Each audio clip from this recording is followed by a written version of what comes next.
Bon, salut les amis, j'espère que vous allez bien. Je fais une petite vidéo qui n'était pas du tout prévue au programme, mais qui s'installe vraiment dans le cadre d'un commentaire par rapport à une actualité. Parce que je vois que même maintenant, même dans la télé-réalité, l'islam c'est un outil. C'est une arme même, on va voir ça tout de suite, qu'on utilise contre les autres à bon escient. Ou à mauvais escient, chacun voit les choses comme il veut. Donc c'est une vidéo de H Coaching. H Coaching, pour ceux qui savent pas, c'est l'ancien champion d'Europe de boxe ou je sais pas quoi, ou champion de France, je sais plus. Il a un palmarès dans le monde de la boxe et il s'était fait connaître par rapport à une vidéo contre Ibra, etc. Vidéo trafiquée où il s'est laissé perdre. Euh, il fait une vidéo où il parle justement de l'aspect musulman d'une personne qui s'appelle Dylan Thierry, que j'apprécie pas plus que ça non plus pour vous dire la vérité. C'est quelqu'un qui me dérange dans sa façon de faire. Je l'ai vu l'autre jour sur TPMP pour annoncer un combat qu'il avait. Plein de. M'as-tu vu? T'as vu? Je suis là, bam bam. Bon, il a fait, il a fait preuve de beaucoup d'orgueil, je pense qu'il le sait.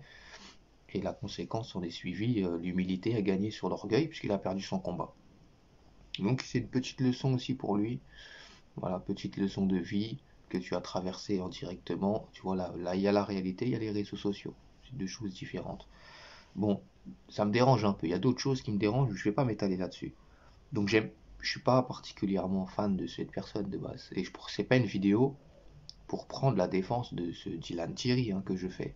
C'est vraiment pour mettre le point sur un argument religieux qui revient tout le temps et qu'on utilise comme un arc, voilà, comme une lance contre les gens. Et on va voir toute la méthode qu'il y a derrière, justement, cette pensée qui accompagne ce discours. Et on va voir est-ce que c'est fondé, est-ce que c'est pas fondé dans le Coran, est-ce que c'est une réalité religieuse, est-ce que ça ne l'est pas. Donc je vais vous mettre les bouts de vidéo, moi je l'ai là la vidéo en face de moi, je vais la commenter au fur et à mesure, mais vous je vous mettrai les passages. Il faut savoir que cet homme a basé toute sa communication sur l'aspect religieux, islamique, etc. Il faut savoir que à la base, quand on m'a dit certaines choses qui sont avérées, hein, avec preuve, je les ai vues, ok, les personnes concernées, alors ils mangent pas halal, ça mange du porc à son domicile, d'accord. Donc ça, je me dis, à la base, on peut pas dénoncer ça parce qu'en fait, c'est un péché. Tu vois qu'il essaie même lui-même peut-être de garder secret. Il mange pas halal, il mange du porc, c'est un péché. Puis à côté, il te dit qu'il faut pas le dénoncer parce que c'est un péché, mais il le dénonce quand même, parce que ce monsieur est très très très intelligent. Alors, la question du halal, je vous en ai fait deux vidéos, elles sont encore sur la chaîne. On a pu voir que dans le Coran, il n'y a aucune justification religieuse en ce qui concerne l'abattage dit halal. Dans le Coran, le halal, ça n'existe pas. Au contraire, le Coran t'invite à consommer même, il t'autorise à consommer la nourriture des gens du livre, qu'on appelle juifs et chrétiens, notamment, mais pas que. Mais quand tu dis gens du livre, en général, les musulmans, ils sonnent chrétiens juifs seulement. Ok. Ces gens-là n'ont pas de rituel d'abattage particulier. Si leur nourriture nous est permise et qu'ils n'ont pas d'abattage rituel particulier, c'est que déjà l'abattage en question n'a pas de sens dans la relation avec Dieu. Sans aller bien sûr dans l'exagération, bon, il y a des abattoirs français, c'est pas halal dans le sens, même si c'est pas indiqué comme ça, on le sait. On en tire un enseignement du Coran qui nous laisse facilement comprendre que ça doit pas se passer comme ça. C'est violent, etc., etc. Donc dans le Coran, il n'y a pas halal déjà. Donc celui qui mange pas halal ne commet pas un péché, puisque c'est une règle que vous avez inventée, vous, avec vos califes, pour des intérêts financiers, en jouant sur l'ignorance des uns et des autres. Mais ça n'a pas de justification. Le porc. C'est vrai, c'est une question, je ne l'ai jamais vraiment évoquée d'ailleurs dans mes vidéos. Beaucoup de musulmans vous diront, c'est péché de manger du porc. C'est interdit, comme ils disent haram. Or, la notion d'interdiction, haram déjà c'est plus le sens de rendre tabou quelque chose. C'est pas dans le sens interdire quelque chose. Mais comme nous sommes croyants, et nous avons foi en la parole de Dieu, ce qu'il nous rend tabou, nous le considérons comme étant à éviter. Donc on se l'interdit nous-mêmes. C'est là où tu vois justement la différence entre sincérité et obligation. Parce que quand tu es forcé de faire les choses, c'est pas forcément avec conviction et avec sincérité. Et le Coran ne marche pas comme ça, il ne marche que avec la conviction. C'est pour ça qu'il n'y a pas de notion d'obligation dans le Coran. Et il n'y a pas de notion d'interdiction. Il y a la notion de mise en garde contre quelque chose, et il y a la notion d'encouragement vers quelque chose. La prière, par exemple, beaucoup de musulmans disent c'est obligatoire. Moi je te dis non, c'est encouragé, c'est prescrit. Si c'est obligatoire, c'est dans la contrainte que tu pries, c'est plus par toi-même, ta conviction, ton indépendance, ton envie, et donc les choses ne valent que par les intentions. Donc ta prière dans l'obligation n'a pas de valeur. La prière n'a de valeur que lorsque tu l'as fait pleinement avec le cœur. C'est pour ça qu'il n'y a pas de moment précis, ça ne se contrôle pas à la fois, il n'y a pas d'obligation. Le porc, c'est pareil. Mais le Coran est clair au sujet de la viande de porc, comme la Bible est claire également à ce sujet. Ce verset s'installe dans le même cadre de compréhension que le verset des ablutions dans la sourate 5 au verset numéro 6. C'est pour parfaire sur nous un bienfait. Parce que Dieu s'en fiche de ce que tu consommes ou consommes pas, en vérité, il n'a pas besoin de toi. Ça, faut bien se le mettre dans la tête. Dieu n'a pas besoin de toi. Donc quand Dieu t'enjoint l'ablution, dans la sourate 5 au verset 6, c'est pour, comme il est inscrit dans le verset, parfaire sur toi un bienfait. Parce que l'eau, comme la boue, on peut prendre de la boue si on n'a pas d'eau, le Coran nous le mentionne, ben l'eau, ça redonne la vigueur à ton corps, à tes membres. Ça n'a rien à voir d'ailleurs avec la prière. On va en revenir par la suite, puisqu'il est question de la salate dans ce verset. La salate, c'est pas la prière, c'est le lien avec Dieu. Pour être plus précis, c'est le lien avec rapprochement, on va dire ça comme ça. C'est plus dans le sens je me rapproche d'eux. D'accord? Eh ben, quand Dieu te demande de faire tes ablutions, pour parfaire sur toi un bienfait, c'est pour ta santé physique. C'est pour aussi ta santé psychologique, ta santé intérieure. Parce que si tu te coupes de l'eau, tu ne vis plus. Tu dépéris petit à petit, tu t'en rends pas compte. Comme une plante, quand tu cesses de l'arroser, t'as vu, elle devient défraîchie, sèche, tu vois. Elle perd sa vigueur. Et toi, tu as besoin tous les jours de t'induire ou de boue ou d'eau parce que tu es fait d'argile. L'être humain est créé d'argile, sourate 55. C'est pour ça que Dieu te dit, si t'as pas d'eau, tu peux utiliser de la boue. Parce que tu redonnes de la vigueur à ta propre boue. Tu vois bien que c'est pareil pour laver, pour la pratique de la prière d'ailleurs. Si tu peux prendre de la boue, c'est que ça n'a plus rien à voir. Parce que c'est quelque chose de médical. Le porc, c'est pareil. Dieu nous rend tabou la consommation de porc pour une seule raison. Par faire sur nous un bienfait. Notre santé, encore une fois, physique et psychologique. Le docteur Raoult pourra te l'expliquer. Il a fait une vidéo pour expliquer pourquoi consommer du porc, c'est pas une super idée. C'est pour ça aussi que dans la Torah, tu vois, la crevette ne se consomme pas. Elle est interdite à la consommation. Parce que la crevette, c'est le cafard de l'océan. Ça mange les déchets de la mer. Donc ça peut contenir des bactéries, des choses comme ça. Et à la consommation, surtout sur du long terme, ça peut dégrader ton système immunitaire, par exemple. Donc c'est pas un péché. Péché, c'est quand tu vas faire du mal aux gens délibérément, par exemple, désobéir à quelque chose d'établi. Mais là, c'est pour parfaire un bienfait sur toi. Si tu veux pas ce bienfait, tant pis. Tu en assumeras les conséquences si jamais tu te dégrades. Mais Dieu t'a prévenu, c'est tout. Dieu t'explique comment avoir une vie tranquille. Il te montre la voie de la félicité. Tu veux la prendre, tu la prends. Si tu veux pas la prendre, prends-la pas. Dieu va pas te tabasser parce que tu l'as pas pris. En ne la prenant pas, tu te tabasses tout seul, en vérité. Parce que Dieu t'a expliqué, fais comme ci, fais comme ça, tu iras bien. Le bienfait sur toi sera parfait. Si tu veux pas, fais pas. C'est une chance qu'il t'a donnée. Vous croyez que quand on saisit pas la chance que Dieu nous donne, il nous accuse? Vous avez une vision de Dieu morbide, tordue, encore une fois. Donc moi je te le dis ici, grand champion de boxe, la viande halal dans le Coran, ça n'existe pas. Consommer du porc n'est pas un péché. Tu te prives toi-même d'un bienfait que Dieu veut parfaire sur toi. Et si tu considères toi que c'est un péché, pourquoi tu le dévoiles justement en disant hypocritement à côté, je suis pas censé le dire. Parce que tes 400 euros te font mal à la tête. Hein, parce que s'il le clash aussi, il faut savoir qu'il y a une histoire de 400 euros pas payés. Voyez à quoi les musulmans en sont ramenés pour 400 euros. Moi, pour 400 euros, tu m'as fait une entourloupe pour 400 balles. Et encore, hein. Pour 400 euros, il prend sa caméra et il se sert de l'islam pour attaquer quelqu'un. Magnifique. Magnifique communauté. Continuons. Mais après, moi, elle a passé 2 jours avec moi à la salle. On se voit très tôt, on passe vraiment beaucoup d'heures à la salle. Les prières, elles passent. Et le mec, il prie pas. Le mec, il prie jamais. Jamais, tu vois, tu l'entends dire, ouais, bah, je vais aller faire la prière. Ou t'étais où? Bah, tu sais, c'est des trucs qui se font naturellement, tu vois. Ouais, je vais aller faire salade ou je reviens de salade, tu vois. Non, parce que c'est Dieu, lui. Lui, il demande des comptes aux gens sur leurs actes d'adoration. Qu'est-ce que c'est encore que ce cinéma, encore une fois?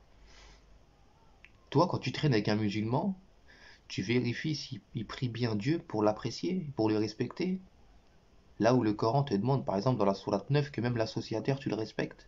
Tu vois, le polythéiste, celui qui adore des pierres, des statues, des bourrelis et compagnie. L'associateur. Dans la sourate 9, Taouba, t'as un devoir envers lui. Donc, quand bien, c'est-à-dire ce devoir-là que t'as envers eux, tu vois bien que il s'applique aussi aux musulmans que tu considères égarés. C'est quoi cette façon de venir comme ça, en inspecteur des travaux finis, en disant, toi, je t'ai pas vu prier, toi. T'es pas musulman. Toi, je t'ai vu à la mosquée, c'est bien. T'es qui, toi? Tu valides les gens, tu les valides comme ça. T'as pris trop de coups, hein, mon garçon, je pense. Hein. Après, je me posais des questions. Après, une fois qu'il est venu chez moi et qu'on a parlé, lui, il m'a dit de sa propre bouche que tout ce qu'il faisait, c'était bien calculé pour faire du boom à chaque fois, faire du bruit, pour que ça soit énorme, sinon il ne faisait rien. En fait, je me dis, ça fait beaucoup, c'est très bizarre. Allez, lui qui, pour une histoire de 400 euros, qui incendie son frère en l'humanité, il vient nous expliquer des choses comme ça. Qu'il lui a dit qu'il faisait rien sans s'il n'y a pas un bénéfice pour lui derrière. Mais ça, c'est comme tout le monde. Arrêtez de vous mentir à vous-même. Parce que même quand tu fais une aumône à quelqu'un dans la rue, c'est pour un bénéfice, hein, c'est pour plaire à Dieu. En vérité, tu veux plaire à Dieu. Et donc tu espères de Dieu son agrément. Donc c'est pour Dieu que tu fais. Quand tu vas aider ta mère à faire les courses, c'est ton bénéfice à toi aussi en vérité. Me dis pas, oui, c'est ma mère, il faut que j'aille. Non, mais t'es content d'aller aider ta mère. Parce que ça va te peiner si tu sais qu'elle est toute seule. Donc il y a aussi ton bénéfice derrière tout ça. Tout ce que nous faisons, c'est pour en recevoir quelque chose. Alors on peut faire les choses de bon cœur, évidemment. C'est-à-dire sans attendre de contrepartie de la personne. Chez nous, quand on est croyant, on attend de Dieu. Mais c'est un fonctionnement tout à fait humain et tout à fait normal. Quelqu'un, il prend le Coran, il l'ouvre, il le médite. Il attend rien derrière. S'il l'ouvre, il le lit, c'est qu'il espère un bénéfice, à savoir connaître, apprendre, se rapprocher de Dieu. Il cherche son intérêt dans tout ça, lui aussi. Après, ce qui définit la valeur d'une personne, c'est quel est l'intérêt que tu cherches. Si c'est que ta jouissance personnelle au détriment du monde, c'est pas correct. C'est pas la voie à prendre. Mais chercher ton intérêt dans les choses que tu fais dans ta vie, il n'y a pas de problème avec ça. Arrêtez un petit peu de nous vendre des images d'Aladin, surtout toi, pour 400 euros, tu craches sur tout le monde. Arrête un peu, frère, tes histoires. Ça, c'est tout à fait humain, logique. Tu cherches juste la petite bête pour piquer là où il y a pas raison de piquer, en fait. Mais après, quand on m'a confirmé certaines de ses actions, comme des véhicules de location qui ne payent pas, des trucs cassés qui ne payent pas, moi, il y a un billet ridicule, mais par principe que je ne lâcherai jamais, qui ne m'a pas payé, des collaborations qui ne n'honorent pas. Le mec, il s'habille qu'en faux. Il faut savoir que c'est que du falche qu'il met. Et ça, c'est un musulman, bien, mais bien sûr. Comment toi tu peux après venir critiquer ton monde? Déjà, si vraiment il a fait ces choses, ça c'est de la théorie, hein. On n'en sait rien, c'est des choses qui se racontent, comme moi je peux raconter tout et n'importe quoi. Mais si vraiment il a fait ça, bah pourquoi tu lui fais pas le rappel alors toi? Tu fais le rappel, soi-disant, que quand tu es en guerre avec lui, parce que ton rappel c'est quoi? Ce n'est que des coups religieux. Tu utilises la religion pour taper alors que la religion est descendue pour le contraire. Donc s'il a fait ces choses-là, Déjà, t'as pas à l'exposer comme ça n'importe comment. Et puis fais-lui un rappel intelligent. Pourquoi tu racontes n'importe quoi? Ici au Sénégal, tout le monde l'attend parce qu'il a entubé là les gens ici, à Dakar aussi. Laisse. À Dubaï, c'est à Dubaï. Ça, c'est un petit vocal qu'il a mis d'un Sénégalais qui serait sur place et qui, Dylan aura entubé du monde là-bas. Mais les amis, arrêtez un peu vos histoires. Quand Dylan fait de l'humanitaire au Sénégal, il va dans des zones creuser des puits. Y a pas d'eau, frère. Tu veux qu'on t'entube quoi, en fait? Qu'est-ce qu'on va t'entuber, frère? Tu veux qu'on vole quoi, le sable qu'il y a sur place? Qu'est-ce que tu racontes? Ça, c'est du blabla encore, des gens qui veulent exister à travers les autres. S'il est sincère, parce que moi, je suis pas Dieu. S'il est sincère dans ses voyages humanitaires, tant mieux pour lui. Alhamdoulilah, Dieu lui rendra largement. S'il n'est pas sincère, c'est son problème. Dieu réglera ses affaires. Dieu connaît le fond des gens. S'il y a nature à correction, il y aura correction. S'il n'y a pas nature à correction, il continuera son petit bout de chemin. Il flatte son petit ego, en fait, c'est tout ce qu'il fait. Si c'est pas sincère, bah laisse-le, tant pis. C'est pas important, t'es pas là pour ça, toi. Pourquoi tu en parlais pas avant, d'ailleurs? Parce qu'avant, c'était ton pote. Et quand c'est ton pote, tu l'arnaques le Sénégal, on s'en fout. Ouais, mais quand c'est plus ton pote, oh là là, t'as arnaqué le Sénégal. Vous voyez, on se sert de, encore une fois, du péché de la personne, se sert de la religion pour attaquer. C'est un outil. Fois, je suis le premier à dire non, les gars, sûrement parce que vu qu'il fait plein de belles choses, tu sais, euh, on veut le décrédibiliser, tout ça, parce que tu vois, c'est un blond aux yeux bleus. C'est moi qui ai trouvé des excuses. C'est bien. T'es en train d'expliquer en plus légitimer le racisme décomplexé de la communauté musulmane. Parce que moi, je connais aucun musulman converti, hein, qui est blond, qui se sent stigmatisé parce qu'il est blond, justement. Là, c'est toi qui viens de parler de ça tout seul. Moi, j'ai jamais vu ça, hein, dans la communauté, hein. Les convertis sont respectés, hein, t'inquiète pas, même si pour moi ils devraient faire leur cheminement de leur côté, mais quand ils s'incrustent dans une communauté, ils sont respectés, comme tout le monde. C'est quoi cette façon que t'as sous-jacente d'expliquer que dans la communauté musulmane, quand t'es blond aux yeux bleus, on te soupçonne tout de suite d'être hypocrite? Tu vois? Même la religion que tu utilises pour attaquer ton ancien pote, tu l'attaques elle-même, par ta bouche. Mais j'ai récolté tellement de témoignages. Oh là, si je commence à poster tout, je vais pas m'en sortir. Là, on dirait une youtubeuse. C'est les femmes qui parlent comme ça, frère. C'est les femmes. Un tel m'a raconté. Tu sais, la polémique, c'est en continuité toute la journée, le blablabla. Quand t'es un homme, tu détournes de ces choses-là, déjà des bases. T'en as rien à cirer de ça, frère. Les uns, comment un tel il a fait telle ou telle chose, on s'en fout, frère. On raconte pas la vie des gens. T'es une femme. T'es un boxeur femme. C'est quoi cette conciergerie d'enfants? Donc voilà, c'est pour mettre en garde tout le monde. Ce mec-là. Bah, en fait, on va prendre un truc. Récite, nous, la Fatiha. C'est pas une blague, hein. Il est sérieux là. Là, dans son propos, il est sérieux. Il est vraiment en train de le questionner sur le Coran là. Et là, il est allé le voir, il lui a dit, écoute, tu veux nous prouver que t'es un bon musulman? Récite. Moi, je te le dis, hein. Personne n'a à te prouver quoi que ce soit en termes de foi. Chacun sa relation avec Dieu. Et puis pour l'anecdote, je vais t'en donner une anecdote. Moi, j'ai appris la Fatiha, je devais avoir 5 ans, 6 ans. Tu vois, je l'ai pas appris parce que je voulais l'apprendre. Je l'ai appris parce qu'on m'a mis les livres en face et on m'a dit, connais ça. Tu vois, c'est comme ça que j'ai grandi, sunnite. Je l'ai récité pendant des années à la mosquée chez moi, sans comprendre un seul mot de ce que je récitais. C'est que quand j'ai grandi, alhamdoulilah, que le discernement m'est parvenu, que j'ai commencé à me questionner sur ces choses-là. Je me suis dit, ça sert à quoi ce que tu fais? T'es debout derrière un homme que t'appelles imam, que tu connais même pas. Tu récites des choses en arabe que tu comprends même pas.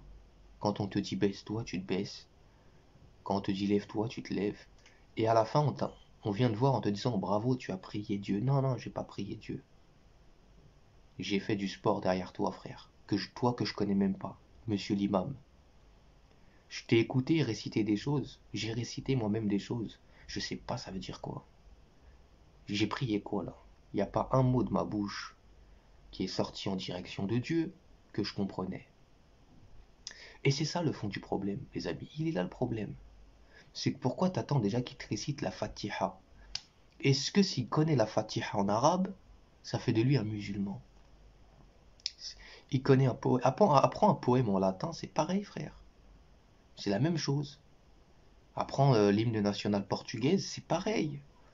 Tu vas savoir dire des choses qui ont un sens, mais que tu comprends pas. Les actions ne valent que par les intentions, cher boxeur. Je vais pas te le dire 1000 fois. Les actions ne valent que par les intentions. Quelle est ton intention quand tu dis des choses que tu comprends même pas? Tu peux même pas croire en ce que tu dis, tu sais pas ce que tu dis. Et c'est ça le fond du message, justement. Le Coran, il te véhicule un message global.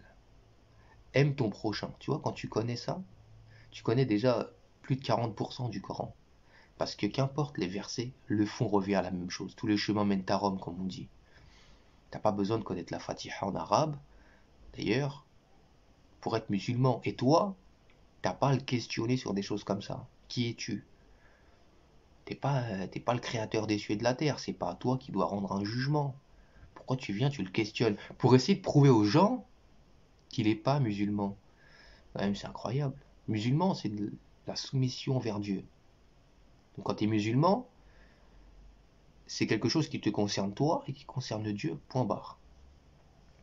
Et comme ils ont créé une étiquette, un drapeau, merci la sunna, merci les califes, maintenant c'est une communauté industrialisée.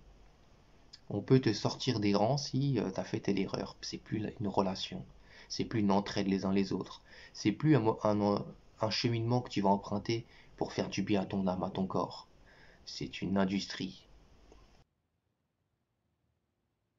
C'est vrai qu'on t'a jamais entendu réciter la Fatiha.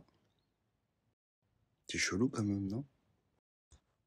Tu fais plein d'œuvres humanitaires, mashallah, magnifique.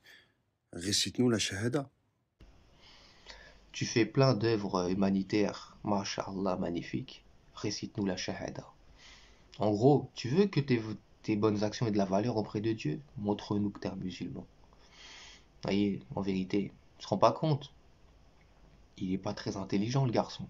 Il manque beaucoup de sagesse. Et puis, récite-nous la Fatiha, la shahada. Shahada, vous savez, c'est l'attestation de foi. Ils disent, j'atteste qu'il n'y a de Dieu que Dieu, que Mohammed est son messager. Ça, c'est l'attestation de foi des musulmans. Pareil, moi je pose une question classique, basique. Est-ce que cette mention, cette attestation, est considérée dans le Coran comme l'attestation de foi? Encore une fois, vous avez inventé ça avec vos califes, dans le Coran il n'y a pas ça. Et moi je préfère le Coran, c'est la parole de Dieu, directement.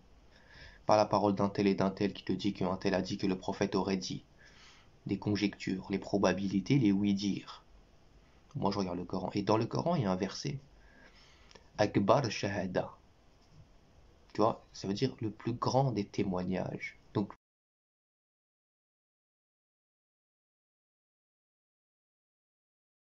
le plus grand témoignage est mentionné dans le Coran. Dieu te dit c'est quoi le plus grand, la plus grande attestation, Akbar Shahada. Il n'y a de Dieu que Dieu.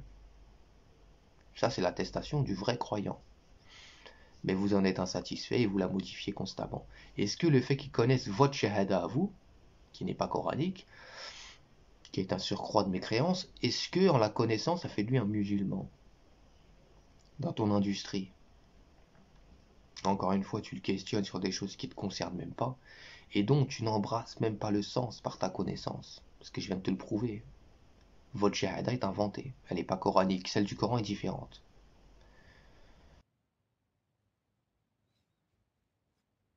C'est vrai, non? En fait, là, il y a beaucoup trop de zones sombres. Je sais pas si vous comprenez. Et c'est bizarre que toutes ces victimes, c'est des musulmans. C'est faux. Et pourquoi tu traites les gens par rapport à leur religion? Qu'est-ce que t'en sais que c'est des musulmans? C'est comme les sondages, moi j'ai du mal avec les sondages en France, quand on dit il y a tant de musulmans en France, mais qu'est-ce que t'en sais? Religion, c'est pas une couleur de peau. Religion, c'est pas une origine. C'est pas une nationalité. C'est une conviction. Comment tu connais, toi, la conviction des gens avec leur visage? Comment tu sais ça? Posez-leur les questions quand vous voyez sur CNews, BFM, etc. des sondages là. Ils vous disent 40% des musulmans pensent que, ou 40% des Français pensent que. Dites-leur, moi tu m'as posé la question à moi? Non. Mon voisin, si je vais toquer chez lui, je lui demande est-ce que tu lui as posé la question? Mon boulanger en bas, le garagiste là-bas, tu leur as posé la question? Non, c'est qui ces 40%? Arrêtez avec vos sondages là, vos trucs, je pense que. Arrête un peu frérot, sois intelligent. On parle pas de son pote l'imam 2.0 qui fait des, des, des, des ranchs dans des forêts, d'accord? Où il invite les sœurs. Ouais, c'est un peu louche. Moi aussi j'ai un groupe sur Facebook, il y a que des filles dedans et je suis le seul mec. Mais c'est pas pour faire comme l'imam 2.0, des bisous, frotti frotta. Moi c'est plus un groupe où c'est des meufs judoka, ceinture noire, qui ont besoin de se lâcher, tu vois ce que je veux dire? C'est plus un groupe, il y a 11 ourtis, mais c'est pas des ourtis bisous bisous, je t'aime, viens les bisous. Non, c'est plus des ourtis, faire un deck. T'as vu? Faire un deck. Ourti. Ouais, non, s'il fait des trucs comme ça, c'est bizarre, hein, les amis, qu'est-ce que vous voulez que je vous dise? Mais ça te regarde même pas, ça aussi. T'es qui? T'es Dieu, toi? Est-ce que t'as envoyé un message à l'imam 2.0 en privé pour lui expliquer que on racontait ça sur lui? Si c'est la vérité, faudrait peut-être qu'il invoque, qu'il cherche une solution auprès de Dieu, qu'il s'éloigne des mauvaises choses. Non, t'en as rien à foutre. T'attends juste qu'il y ait un problème pour lui jeter ça dessus. Parce qu'en fait, qu'il soit dans ça, t'en as rien à foutre. Tu le sais que t'en as rien à foutre. Là, tu fais croire que ça te dérange parce que t'es en clash. T'as besoin d'arguments. Si ça te dérangeait vraiment qu'un homme qui soit dans cette turpitude-là le soit, tu serais allé vers lui et arrête de mentir. D'où tu t'en fous. Donc arrête ton baratin, toi aussi je vais t'envoyer les judokas. HTFI, ajoutez-le, insultez-le un peu lui. Donc, résultat des courses, je l'ai vécu. Les témoignages, je les ai récoltés, vérifiés, confirmés. Frère, tous les mecs avec qui tu as des problèmes, à qui tu as mis des carottes, que tu n'as pas payé, ou que tu n'as pas honoré ta parole et tes engagements, c'est que des musulmans. Pourquoi? Parce que, comme tu me l'as dit à la maison, ouais, moi je fais tout ça, c'est calculé. Bah ouais, c'est calculé. Parce que tu t'attires les bonnes faveurs d'une certaine communauté, et après t'en abuses. Ça, c'est facile de prouver que c'est faux. Parce que avant même de faire de la télé, avant même qu'il soit une personnalité publique et qu'il se sert de l'islam pour faire du buzz, il était déjà musulman. Il avait été à la Mecque déjà. Il y a des photos de lui qui sont sorties il y a quelques années déjà. Il était tout enfant. Il était à la Mecque, il était avec sa djellaba, sa chéchia, il était déjà musulman. Avant de faire de la télé, etc. etc. Donc ça, tout ça, encore une fois, propos en l'air, propos qui n'a pas de sens, propos inintéressants. Mais bizarre, cette communauté que tu dis que tu en fais partie, on t'a jamais. Moi, je t'ai jamais vu prier de manière privée. On t'a jamais vu réciter la Shahada ou la Fatiha. C'est bizarre quand même. On ne voit à la mosquée que le vendredi. Même si l'inspecteur, je vous ai dit, lui, il vient inspecter. C'est-à-dire Dieu l'a envoyé, et maintenant il est là, il fait même le tour des mosquées pour voir, il a une liste, comme à l'école. Vous savez, quand tu rentres présent, Mathieu, présent, tu vois, pareil. Et ensuite, il donne sa fiche à Dieu, et puis Dieu règle ses comptes. C'est quand même incroyable, hein. Est-ce que tu lui as déjà conseillé d'aller avec toi là dans ta mosquée là-bas là? S'il y a mosquée et mosquée, je vais pas revenir dessus, j'ai déjà fait des vidéos, mais est-ce que tu lui as déjà proposé? Ça se trouve que non. Et quand faut lui reprocher, tu le fais. Parce que c'est la guerre. Vous êtes en clash. Et tu te sers de la religion pour clasher ton monde. C'est chelou, non? Après, tu fais des tirages au sort pour faire des umrah à des vivants. Ouais, les gars, vas-y, abonnez-vous, je vais tirer au sort une umrah pour quelqu'un. Et puis quand les umrah, on les fait comme ça sur des tirages au sort, t'es où, à la roue de la fortune ici ou quoi? Mais quel est le problème avec ça? Je comprends même pas. Bon, c'est vrai que la Umrah et le Hajj tel que pratiqués aujourd'hui n'ont pas beaucoup de rapport avec le Coran et son enseignement, mais bon, laissons ça de côté. Il est où le problème avec ça? Vouloir offrir à quelqu'un quelque chose, sous prétexte que ce soit religieux, ça pose problème. Donc un fils qui envoie sa mère à la Mecque parce que c'était son rêve, c'est un problème religieux. Où tu vas encore? Dans quelle direction tu vas? Quelqu'un qui veut visiter, je sais pas, la Thaïlande, moi, pour aller se faire masser pour 1,50 € ou voir les îles Bleues, ben, c'est son droit, il a le droit d'y aller. Mais quelqu'un qui veut visiter une zone dite religieuse parce que cette histoire lui parle, on n'a pas le droit de lui offrir. Je peux t'emmener à Phuket en Thaïlande, mais je peux pas t'emmener à la Mecque. Je comprends pas, frère. Tu crois que l'islam, c'est quoi? C'est le Monopoly. Depuis quand ça existe, ça? Dans quelle religion ça existe de faire voilà, des pèlerinages à des mecs sur des lives Instagram? Mais il n'y a qu'une seule religion où il y a la Umrah, cher ami. Donc, dans quelle autre religion veux-tu que ça existe? De toute manière. Donc, on passe ton passif, tu sais, un peu sulfureux, un peu chelou, tout ça. Après, le fait que tu manges du porc, du halal, ça, on passe, tout ça, tu vois. Mais quand on revient à la base, quand on revient à la base, on se dit, frère, on t'a jamais vu faire salade. Vu, je te parle dans la vraie vie, tu sais, dans le quotidien. On ne voit que le vendredi. Tu mets ton burqami si tu racontes ta vie. Tu manges pas halal. Tu fréquentes des meufs du matin au soir. D'accord? T'as jamais vu réciter ne serait-ce qu'une phrase du Coran. Que tu mets que des carottes aux gens. Moi, pour 400 euros, tu m'as fait une entourloupe pour 400 balles. Et oui, justement, et c'est pour ça que tu es dans cet état, que tu utilises même la religion pour stigmatiser, attaquer, essayer de pointer les défauts des gens pour 400 balles. Toi qui nous disais tout à l'heure, ouais, tu m'as dit chez moi que tu fais que les choses en cherchant ton bénéfice. Toi, quand t'as pas ton bénéfice, tu deviens mauvais, hein. Tu vois? La, la manœuvre perfide n'enveloppe que son propre auteur, c'est ce que le Coran dit.